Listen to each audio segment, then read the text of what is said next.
Ljudi s trga Bana Jelačića uputilo se u Savsku ulicu, no policijski kordon spriječio ih nekoliko stotina metara prije šatora.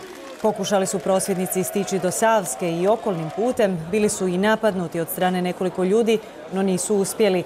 Na kraju su se u miru vratili, odakle su i krenuli, na trg Bana Jelačića.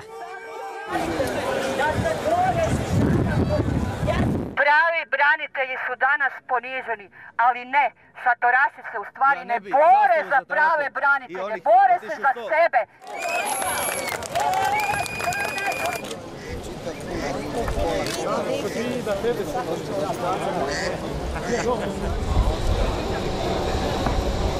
Dosta je terora šatoraša, pridružite nam se ljudi.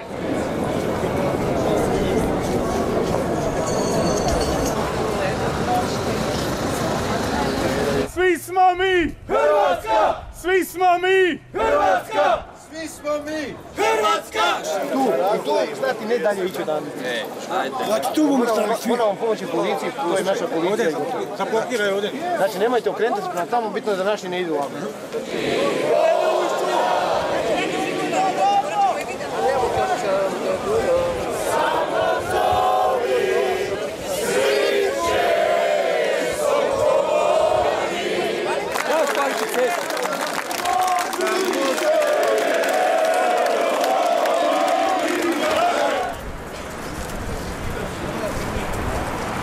Hoćemo slobodno hodati po gradu.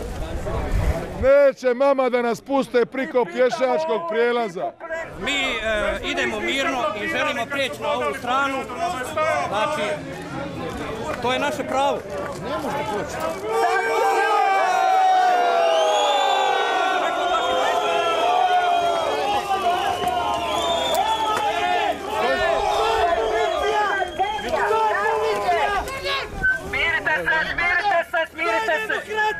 Smirite se!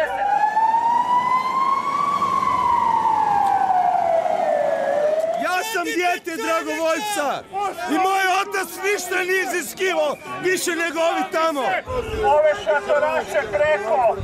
Danas policija brani elitu!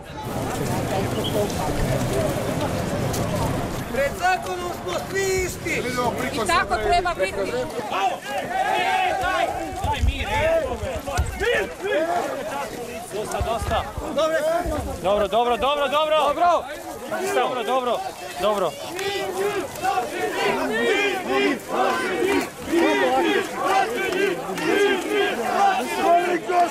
Stani.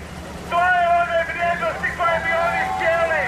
Zato se pozivaju na 90-te, nisu stali! Ili je samo figura. Hvala što ste nas zaštitili, no da ste djelovali na vrijeme, do svega ovoga ne bi